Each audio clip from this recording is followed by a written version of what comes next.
लिंबन महाराजांचा गृहभेटीवर भर. निलंगा नगरपालिका निवडणुकीसाठी मतदारांशी थेट संवाद साधण्याची मोहीम. निलंगा नगर परिषद निवडणुकीसाठी नगराध्यक्ष पदासाठी लिंबन महाराज रेशमे हे शिवसेना उभाटा गटातर्फे उमेदवार आहेत. समाजकारणातून राजकारण हा मुख्य हेतू नजरेसमोर ठेवून मायबाप जनतेसाठी निलंग्याच्या सर्वांगीण विकासासाठी मी नगराध्यक्ष पदाची निवडणूक लढवत आहे, असं त्यांनी सांगितलं. येणाऱ्या 2 तारखेला मशाल या चिन्हासमोरील बटन दाबून जनतेने मला नगराध्यक्ष पदासाठी निवडून द्यावे. मी जनतेच्या विश्वासाला पात्र असंच कार्य करीन, असं त्यांनी सांगितलं. लिंबन महाराज रेशमे यांनी संवाद साधताना नेमकं काय म्हणाले हे ऐका. तर आपण समाजकारणाच्या माध्यमातून निलंगा शहराचा कसा काय कनेक्ट हे बघा, नमस्कार.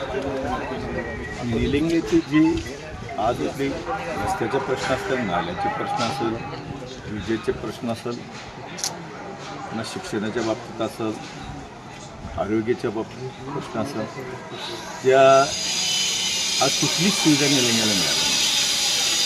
आज मी लहानपणापासून बघतो, मी जे निलंगा पहिले आहे तीच परिस्थिती, त्याच्यामध्ये काही तर बदल करावा. आज मी भरपूर काम करतो, ह्याचं मतलब हे नाही की पण इथली मला आज एवढ्या दिवसातून मी ह्यांच्या संगत लढतो की बा मला काही तर ह्या जनतेची सेवा करण्याची संधी मिळावी. आणि ह्यांची जी अपेक्षा आहेत निलंगा तालुक्याला शहराचे, त्यांची अपेक्षा जे असतील ते स्वच्छपणे निस्वार्थपणे भ्रष्टाचार मुक्त कारभार करावा.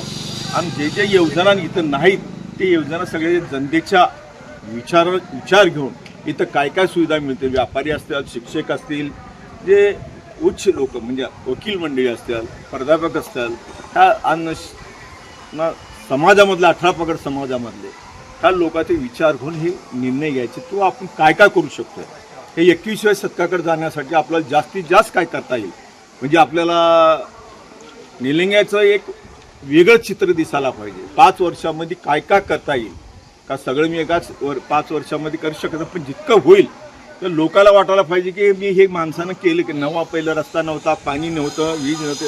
आता कित्येक लोकांचे बोर वाढले. आता भाजी मार्केट इथलं निलंग्याचं शहरातलं आता आठवडा बाजार आहे. त्या बाजाराची अशी अवस्था की चिखलामध्ये बसतात, म्हणजे आमच्या नागरिकाला चिखलामधले घाणीचे भाजीपाला ते लोक आठवड्याला देतात.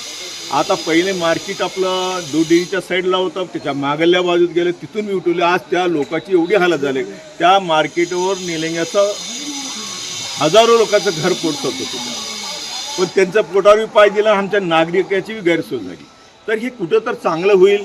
ज्या व्यापाऱ्याला जे व्यापारी म्हणजे आज दुकानं नाहीत, शॉपिंग नाही, आज इथले मार्केटचे शॉपिंग कॉम्प्लेक्स बांधले, पण कोणच तिथे यायला नाही. मार्केट बांधलेलं राहून तिथं काहीच केलेलं नाही त्या लोकांनी.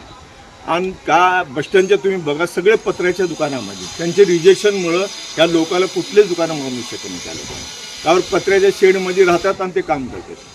आणखीन एक प्रश्न, प्रचार यंत्रणा इतर पक्षांच्या अशा वेगात असताना आपण गृहभेटीला जास्त जोर दिला.